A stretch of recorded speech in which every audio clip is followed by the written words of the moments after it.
Olá a todos, sejam muito bem-vindos a mais um episódio do meu podcast, O Atleta Moderno. Hoje temos connosco mais um convidado, o Neto Pereira, também da área de desenvolvimento das qualidades físicas, preparador físico. Antes de passarmos ao Neto, só relembrar das plataformas para vocês subscreverem. Já sabem que o podcast está disponível no meu canal de YouTube, Já Sou Coach. Depois também está disponível no Spotify, SoundCloud e no iTunes, na Apple, pelo nome O Atleta Moderno. Queria agradecer também o feedback que me têm dado pelos episódios que têm saído. Muito obrigado. Vamos continuar. E agora vamos então ao nosso convidado de hoje, Neto Pereira. Neto, muito obrigado pelo teu tempo, pela disponibilidade. Gostava que numa primeira fase te apresentasses aqui para quem nos está a ouvir. Fala, Diogo. Eu que queria agradecer, cara, a oportunidade de estar falando do seu podcast. Eu que sou ouvinte do podcast, né? Conheci o seu podcast por meio do Fábio, o Fábio Nakamura, nosso amigo em comum, e depois do Túlio, que também é outro amigo comum, que os dois já tiveram episódios aqui, como várias outras pessoas tiveram episódio. Então, muito bacana estar aqui.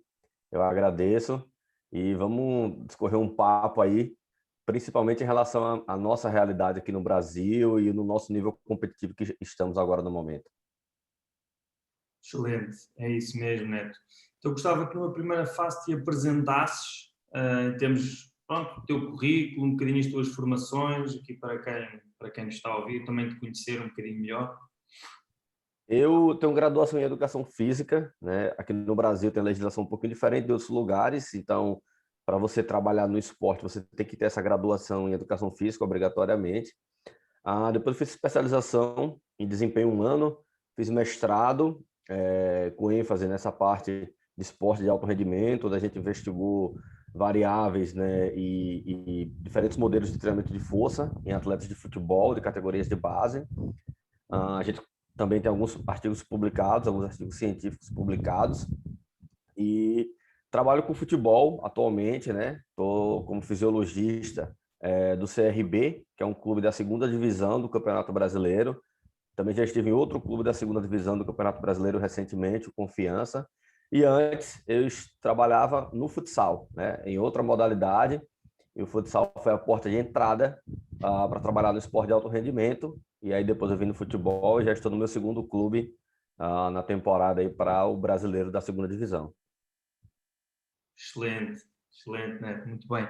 Então agora pegando um bocadinho nessa parte do futsal, futebol, gostava que explicasses aqui um bocadinho para quem nos está a ouvir o que é que um fisiologista faz, ou que funções, qual é que é o papel do fisiologista dentro de um clube, por exemplo, de futebol ou de futsal? Quais são as suas grandes funções? Então, primeiro que é importante a gente deixar claro, a gente tem uma discussão aqui no Brasil hoje que o nome, a palavra fisiologista não é exatamente o que deveria ser feito pela função que nós exercemos aqui no Brasil. Muitas pessoas que principalmente estão aí na Europa, eles vão conhecer mais essa função como Sport Science do clube, né? Então, acaba que nós somos gestores dos dados em todas as disciplinas que envolvem o clube, né? Seja ela todo o departamento médico, a fisioterapia, a nutrição, uma interação com o departamento de análise de desempenho técnico-tático, e a gente acaba fazendo muita coisa dentro do clube e pouca coisa é realmente fisiologia. Na prática, o que é isso? A gente tem análise de medidas biomecânicas, psicométricas, bioquímicas e também da fisiologia, né? Então, por exemplo, se a gente faz análise do salto, né, que a gente vai conversar hoje bastante sobre o salto, ela é uma análise biomecânica, na verdade, não fisiológica. Se a gente faz análise psicométrica, ela é uma análise, como o próprio nome está falando, né, a partir das escalas ali de percepção de esforço, de dor, de recuperação, ela é uma medida biopsicofisiológica e não fisiológica propriamente dita. Se a gente faz análise de GPS, que é algo que a gente faz muito aqui no Brasil, as pessoas são muito apegadas às análises de GPS, então são também medidas mecânicas, né? E inclusive também cinemática, né? Do movimento ali, do padrão do movimento do atleta. Então, basicamente, fisiologia propriamente dita, a gente faz pouca coisa. A variabilidade da frequência cardíaca, que é realmente uma variável do conteúdo da fisiologia cardiovascular, E no frigir dos ovos, como a gente fala aqui no Brasil, no fim das contas, a gente acaba fazendo, nós temos um gestor de dados, porque a gente pega todas essas variáveis, independente de ser da fisiologia, da bioquímica, da biomecânica, e faz uma análise de interação de dados, e precisa de um conhecimento avançado em estatística. Okay. E junta também os dados de outros setores, para também avançar nessas análises estatísticas. Então, eu particularmente, acredito que o nome fisiologia ficou por uma questão histórica no Brasil, mas não é o nome ideal para a função que a gente faz na prática, né? Porque a gente tem conteúdos desde 7 da manhã, quando a gente chega no clube, até 7 da noite, quando a gente sai, de várias outras coisas, inclusive de gestão de pessoas, que é muito mais do que a fisiologia. Claro. Bem dito. Às vezes o nome é mais para simplificar a profissão ou aquilo que nós fazemos dentro dos clubes. Um bocado mais nesse sentido. Bem isso mesmo. Sim, senhora Neto. Então já tocámos um bocadinho no assunto, pronto, do salto vertical, para ser aqui um bocado mais fácil de contextualizar. Falamos do counter movement jump, ok? Porque às vezes salto vertical aqui, pelo menos em Portugal, podemos ter aquele que é só o spot jump, digamos assim, que não tem movimento, mas aquele que nós vamos falar hoje é mais aquele com movimento, ou seja, com contra-movimento, digamos assim. Queria tocar um bocadinho neste tema, porque eu ouvi um webinar, uma palestra tua sobre o Counter Movement Jump e gostei muito, também foi através daí que nós também começámos a falar e comecei também a conhecer mais o teu trabalho. Gostava de perceber um bocadinho como é que tu utilizas o salto vertical, ou seja, o Counter Movement Jump, para regular, gerir um bocadinho ali o volume de treino dos teus atletas, dos jogadores de futebol. Então, basicamente, ele é um uso diário, né? Desde que você tenha no início, você precisa de uma linha base para identificar ali como o seu atleta está de comportamento, né? E que comportamento é esse? É o comportamento do status do sistema neuromuscular. E é por meio dessa análise inicial que a gente consegue traçar um perfil de comportamento de normalidade do nosso atleta. Então, a gente precisa ali de algumas coletas iniciais, que são muito simples, muito rápidas, muito práticas, porque é importante ressaltar que, independente da ferramenta que você tenha e da qualidade que essa ferramenta que você tenha, entregar informação, se essa informação não for célere para a tomada de decisão, seja para o treino, seja para o jogo, ela perde validade e sensibilidade ali do seu conteúdo de informação. Então, basicamente, a gente inicia as primeiras coletas em cerca de 3 a 5 dias seguidos, fazendo ali 6 saltos por coleta. Então, para um atleta fazer 6 saltos, é muito rápido. Ele vai durar ali no máximo 1 minuto, né? Ele faz um salto, que é uma coisa muito simples, tem uma breve recuperação e vai fazendo esses saltos, e você consegue mesmo no esporte coletivo dessa celeridade. A partir daí, a gente traça a linha de normalidade, a linha base de normalidade do atleta e vai impondo a ele avaliações e cortes temporais. Que cortes temporais são esses? A gente analisa 24 horas pré-jogo. Por quê? Porque eu tenho que analisar 24 horas pré-jogo com todos os seus 24 horas pré-jogo, para entender se ele está no mesmo status neuromuscular em relação a todos os jogos que ele está frequentando. E, a partir de análise estatística, que a gente está utilizando uma análise de variância chamada SWC. A partir daí, a gente consegue identificar se ele está acima ou abaixo dessa sua linha de comportamento normal. E aí, esse nível de prontidão neuromuscular para a partida. É importante ressaltar que esse nível de prontidão neuromuscular está diretamente relacionada com a capacidade de realizar esforços de alta intensidade no jogo, tá? Então, quando a gente realiza essas avaliações 24 horas pré-jogo, a gente também avalia 24 horas pós-jogo e 48 horas pós-jogo também. Quando a gente começa a decorrer ao longo da temporada, a gente começa a observar, e muitas vezes isso acontece, o 24 horas pré-jogo está coincidindo naquele dia ali com 48 horas pós-jogo. Então, nós temos aí 4 elementos de análise: 24 horas pré-jogo, 24 horas pós-jogo, 48 horas pós-jogo e o 24 horas pré-jogo, que coincide com 48 horas pós-jogo. Então, a gente tem que analisar sempre dentro das suas caixinhas, como eu costumo brincar aqui no clube. Eu vou analisar as caixinhas daquele comportamento naquele mesmo corte temporal, para saber a análise do atleta ali, a progressão. Quando eu estou falando nessa análise para que o atleta vá para o treino, se ele está fazendo aquele comportamento abaixo da sua normalidade, a gente ajusta a carga. Como é o ajuste da carga? O treino, ele tem as suas partes, né? E dentro da parte principal do treino tem um conteúdo, basicamente, mais fortemente, o conteúdo técnico-tático do objetivo da sessão de treinamento. E a gente prioriza ele participar das partes do treino em que tem conteúdos principais e tirar ele da parte do treino que tem conteúdos que não sejam principais, sejam secundários para aquela sessão. E também diminuir o número de volume de passagens, de séries, até às vezes do tempo total do atleta. É um ajuste fino, um ajuste rápido, é uma logística muito rápido, desde que tenha um planejamento semanal bem estabelecido pela comissão. Então, basicamente é isso, Diogo. Fazer as análises nos cortes temporais exatos para saber intervir em relação ao que ele se comporta naqueles cortes temporais. Ok, Neto, excelente. E também costumas fazer, ou seja, após esse período inicial e depois esses quatro pontos, também costumas fazer diariamente ou não? Isso, diariamente. Vou usar um exemplo dessa temporada, tá? Uhum. Da temporada passada, por conta desse período pandêmico, para a temporada atual, do último jogo do Brasileiro até iniciar os campeonatos estaduais, que aqui no Brasil é muito, muito forte ainda, nós tivemos apenas uma semana. Então, em uma semana, você tem muita interferência das cargas de treino da temporada passada em relação à temporada que vai se iniciar. Então, a gente tem que ter um olhar mais detalhista. Então, foi um pouco diferente esse ano em relação a essa linha base, porque a linha base é basicamente a continuidade da temporada passada. Tá? Quando a gente tem mais tempo ali, 3, 4 semanas de pré-temporada, isso fica muito mais fácil para criar essa linha base.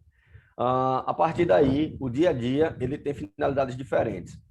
Como esse ano o calendário está muito congestionado, ainda por conta de reflexos do acúmulo da temporada passada, que entrou esse ano, enfim, a gente basicamente regula o treino em espaço muito pequeno, porque a gente tem pouco treino. Esse final de semana, por exemplo, a gente jogou na quinta-feira, teve uma sessão de treino na sexta, ontem viajou o dia inteiro e não pôde treinar, e hoje já vai para o jogo. Então, os ajustes eles vão muito de acordo com o dia a dia ali, sabe, Diogo? Então, esses ajustes, idealmente, eles são feitos diariamente para controlar a carga de treino, para dar mais ou dar menos treino. Obviamente, é importante ressaltar que não é só essa ferramenta que determina essa regulação de carga de treino, né? A gente também compara isso com os próprios dados do GPS, né? Quantos quilômetros aquele atleta percorreu em alta intensidade, quanto foi o número de acelerações e desacelerações dele no jogo. Então, o player load dele, que é uma espécie de quantificação de número a partir de alguns algoritmos para dar uma carga ali, um número para a carga externa. A gente compara com a carga interna que o atleta fez e acaba tomando a decisão ali de ajustar a carga ou não do atleta, né? Mas basicamente o salto ele dá bastante informação quanto a isso.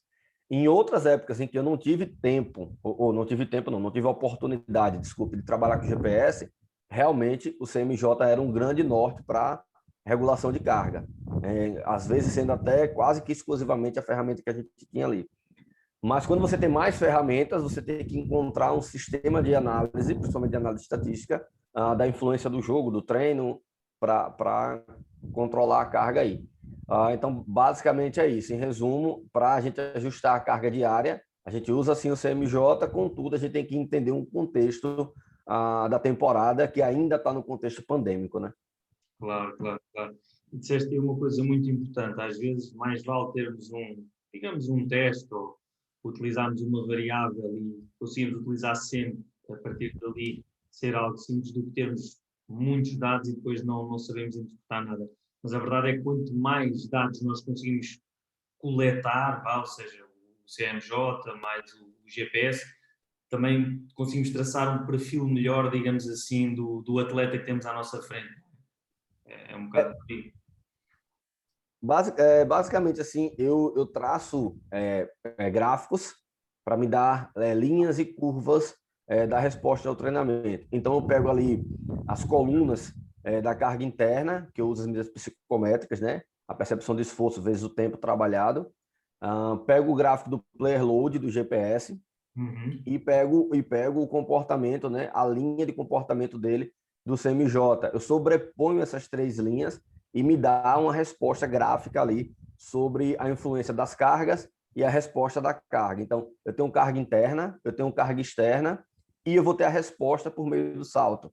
Então, essas linhas sobrepostas graficamente dão celeridade. Quando a gente já deixa, obviamente, as coisas prontas ali, né? Só vai inserindo os dados e vai dando aquele layout gráfico, vai entregando para a gente ali uma celeridade na informação. Porque quando o atleta chega na sala da fisiologia e vai fazer a avaliação do CMJ, eu já tenho que estar com todos os dados plotados para eu olhar no computador a resposta dali daquele atleta e já encaminhar para a comissão de campo. Ó, João, José, Mário, precisa de mais treino. Fulano A, B e C precisa de menos treino. Gerar essa celeridade é muito por meio da antecipação dos seus dados, né? A gente sempre brinca, quem trabalha com a fisiologia no esporte precisa ser extremamente metódico e chato com a organização dos dados. Se você deixar um dia de organizar as suas linhas e colunas do seu banco de dados, pode acreditar que você vai ter um baita de um trabalho negativo aí para estar ajustando tudo. Acredito, não há folgas. Acredito que sim, acredito que sim. Não há folgas. É domingo a domingo. É domingo. Sim, senhora Neto. Já falámos aqui também um bocadinho sobre o próximo ponto, próximo tema, mas também gostava que explicasse então aqui um bocadinho. Falámos um bocadinho das cargas internas, cargas externas, ou seja, que variáveis é que tu utilizas nos clubes que já passaste, que já trabalhaste, para fazeres a monitorização das cargas de treino dos jogadores dos clubes por onde já passaste. Que variáveis é que costumas utilizar? Eu vou traçar uma linha de tempo para falar desde quando eu estava no futsal até quando eu cheguei no futebol. Acho que todo mundo sabe que o potencial orçamentário do futsal é infinitamente menor do que o do futebol, né? Então, para se ter um paralelo, a comissão que eu trabalhava no futsal tinha 3 pessoas. Era era o treinador, eu que era auxiliar técnico, preparador físico, fisiologista, e um outro auxiliar que ajudava a gente tanto na parte técnica como na parte física.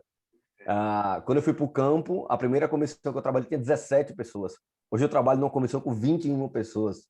Então, já começa a diferença muito grande por aí. No futsal, basicamente, na minha realidade que eu trabalhei, não tinha nenhuma ferramenta, né, tecnológica. O que a gente trabalhava? Medida psicométrica, né, percepção de esforço, percepção de recuperação, nível de dor, fazia o bom e velho Excel para quantificar as cargas ali por meio dos volumes, né, dos minutos trabalhados.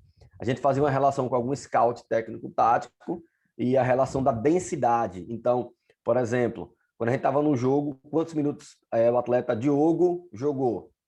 Tá. E qual é a relação da carga interna dele total pelos minutos dele jogados naquela partida? A gente fazia uma relação de densidade, minutos trabalhados, como se fosse uma medida relativa, né? O PSE sessão vezes o tempo dava a medida absoluta e a gente dividia isso pelo tempo efetivamente em quadra, para dar uma medida relativa. Então, a gente começava a criar ferramentas e lógicas para intervir ali no futsal. Quando eu fui para o futebol de campo, eu já comecei a ter um pouco mais de acesso a ferramentas. A gente continua, até hoje, trabalhando com as medidas psicométricas, as quais eu não abro mão, porque ela lhe dá informações extremamente valiosas, sensíveis, feedback, inclusive aumenta a sua interação e de relação com o atleta, que é algo que eu invisto bastante tempo na relação com o atleta. Assim, eu invisto muito, muito do meu tempo em melhorar a minha relação com os nossos atletas. Mas aí começou a vir a plataforma de salto, começou a vir as análises bioquímicas de metabólicos por meio de urina, e aí também os níveis de hidratação, até que a gente foi avançando, e o clube foi avançando, e chegar no novo clube, e tem o GPS, né, que ele dá muitas informações, e a gente agora tem um conteúdo de dados muito maior, inclusive porque também a gente está chegando agora a máquina para analisar a CK, que é uma enzima de extravasamento muscular, uma outra medida orgânica, e agora a gente tem um conjunto de ferramentas maior. Então, hoje eu tenho a medida psicométrica, que eu uso desde o início da minha carreira, continuo com as análises de urinas metabólicas, principalmente da densidade, para identificar o nível de estado de hidratação do atleta. Só que hoje, o avanço dessa ferramenta que eu tenho é que a gente tem uma parceria com a Universidade Federal de Alagoas e a gente faz a avaliação de metabolômica do atleta, aqueles metabólicos que, inclusive, até o próprio Barcelona usa bastante, aqui no Brasil o Flamengo também usa bastante. A gente também está iniciando esse processo aqui no clube. E o GPS, que ali lhe dá o comportamento do atleta no jogo e no treino a cada sessão. Então, basicamente, essas são as ferramentas, e o que eu faço é pego esses dados, transformo em conjunto de dados para fazer uma análise, e a gente vai para conhecimentos estatísticos, que é uma coisa que a gente precisa trabalhar no dia a dia. A gente faz análise de variância para saber a significância de inúmeras variáveis no corte de tempo, se está avançando ou não. A gente utiliza de variáveis, de análises de correlação, que a gente sabe que não indica causalidade, né, causa e efeito, mas nos dá uma relação e interação entre as variáveis, seja interna com externa, diferentes variáveis externas, diferentes variáveis internas, e faz também algumas análises que até o próprio Boucher, brilhantemente, ele fez até um artigo falando de como, apresentando para a gente uma discussão, como é que a gente está entregando o relatório aos nossos treinadores. Então, ele começa a fazer com que a gente vá mais do que a significância, vai mais do que o tamanho do efeito, vai mais do que a variância, e começa também a partir para as magnitudes, né? As magnitudes de inferência, que é um modelo estatístico desenvolvido pelo Hopkins e que foi bastante amadurecido no esporte pelo Boucher, e a gente também está usando aqui, e é um avanço quando a gente pega lá o início do nosso trabalho, lá em 2018, até chegar aqui em 2021, a gente vai somando ferramentas e somando análises. Até hoje eu não excluí as coisas que eu usava quando eu não tinha orçamento nenhum. Eu fui agregando valor àquelas pequenas coisas. É isso mesmo que foi também falado aqui, ou seja, às vezes as coisas básicas não é preciso também termos um grande orçamento, não é? Às vezes coisas básicas como uma PSE, percepção subjetiva de esforço, são quase tão válidas, não é? Porque e aí foi isso tu também falaste muito bem, ou seja, essa relação que se cria com o jogador, com o atleta, que também acaba por ser importante, e nós também conhecemos um bocadinho, ok, com esta intensidade de treino, que PSE é que ele vai dar, não é? Ou seja, ok, hoje foi assim, hoje foi mais fácil, hoje foi mais difícil, mas se calhar para outros a intensidade já é diferente, então começamos quase ali também a conseguir traçar um perfil de cada um e perceber para um esta intensidade é mais baixa ou mais alta para o outro, e é muito interessante. Eu também uso essa escala e acho que é muito interessante, pois lá está, existe essa relação e também começamos a conhecer melhor o jogador que temos à nossa frente, isso é muito importante. Tem até uma passagem prática, Diogo, que eu gostaria de contar aqui para os seus ouvintes. A gente às vezes tem que convencer o treinador, membros da comissão técnica, que aquilo ali é válido e aquilo ali é real. As pessoas tendem a não acreditar em várias coisas. Hoje isso está muito melhor, tá? Mas a gente passou épocas aí que tem que ralar para convencer as pessoas que aquilo ali dá informação válida. E aí eu tive que fazer o seguinte, eu peguei 4 tipos de sessões de treino, que tem os mesmos conteúdos e ali teoricamente as mesmas intensidades, e mostrei como cada atleta responde a essas 4 diferentes tipos de sessão de treino, para mostrar a eles que a resposta era individual e que ela se replica quando o modelo de treino ela se replica. E era engraçado que, assim, na média, todos os atletas, quando vai para um treino de técnico tático de domínio de força, que são acelerações, desacelerações, confronto de 1 para 1, a média do grupo a responder à intensidade era igual. Existia, obviamente, uma variação, e sempre existe 1 ou 2 outliers no grupo. E esses 1 ou 2 outliers do grupo, eles são outliers para todas as medidas psicométricas, o que confirma o comportamento dele da resposta, o que dá a individualidade da resposta. Então, eu tive todo esse trabalho de fazer esse mapeamento, fazer aqueles gráficos plots para mostrar indivíduo a indivíduo como era a resposta de cada um, como era a resposta do grupo em relação a cada tipo de treino. E eles começaram a pensar, realmente, pô, é a mesma coisa, respondem sempre a mesma coisa, tal. E essa variação, ela... E aí a gente tem que traçar até essas estratégias estatísticas e gráficas para provar ali que a ciência funciona na prática. Claro, claro. E essa parte também de comunicação com o treinador, não é? Do clube é fundamental, com o treinador da equipa, não é? Ou seja, nós podemos ser muito bons naquilo que fazemos, mas também se não existe, se ele não percebe o que é que nós fazemos ou transmitimos, olha, o atleta hoje está assim, está assado, não é? Ele também não vai ser um bocado ineficiente, não é? Ou seja, ok, estás a fazer esse trabalho com que objetivo, não é? Ou seja, essa comunicação, não só com o treinador, claro, mas com a equipa técnica toda, mas principalmente também com o treinador, é importante para ele também perceber, ok, porque é que estás a fazer essas análises, essas variáveis, não é? Bastante importante. É bem isso mesmo. Investir tempo nessa relação ela é fundamental. Volto a falar. Da mesma forma que eu invisto tempo na minha relação com os atletas, eu também invisto tempo na minha relação com a comissão técnica. Eu já trabalhei com 6 treinadores ao longo da minha curta carreira no esporte. E assim, cada um tem suas particularidades, Claro. sabe? Cada um tem seus métodos, cada um tem inclusive suas crenças. Inclusive porque aqui no Brasil, diferente da Europa, as crenças até religiosas influenciam muito. Mas influencia ao ponto de um treinador não querer dar ré no ônibus quando chega no estádio. De querer comer porco, porque porco fuça para frente, não comer frango, porque frango cisca para trás. Cara, são questões que você tem que entender, Claro. contextualizar, Claro. e, assim, encontrar canais de comunicação com aqueles sujeitos. Claro. Então, eu, Neto, nunca tive nenhum problema com a comissão técnica, nenhum problema com treinadores, inclusive todos os treinadores que eu trabalhei sempre reportam uma boa amizade, quando nos encontramos em alguns jogos, em alguma situação, sempre muito, muito aberto ali aquele saudosismo do momento que trabalhamos juntos, mas você tem que investir tempo, porque assim, inclusive é uma coisa que eu vou deixar a dica para quem está começando no esporte. A primeira coisa que a gente tem que entender é de pessoas, porque nós trabalhamos para pessoas, com pessoas. Se você não entende de pessoas, você não vai entender de futebol. Então, primeira coisa, invista bastante do seu tempo nas pessoas. E é isso aí que eu traço no meu dia a dia e parece que a coisa vem dando certo aí ao longo da minha carreira.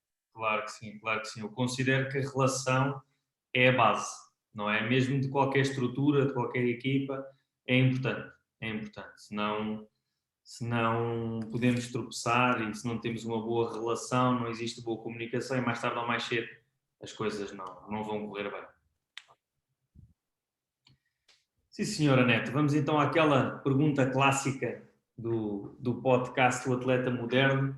Gostava de saber um bocadinho a tua opinião, por todos, lá está toda a tua experiência que já tens e que já passaste com vários jogadores, atletas. O que é para ti, o que é que podes considerar, digamos assim, um atleta moderno?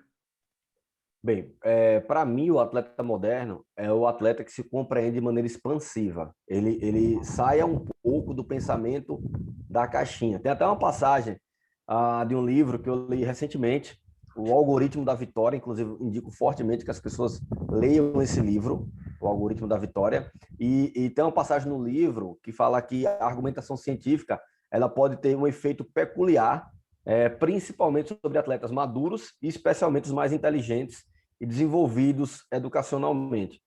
E o que é que isso me traz na prática? Eu preciso estimular o meu atleta a ele avançar não só nos conteúdos atléticos, né?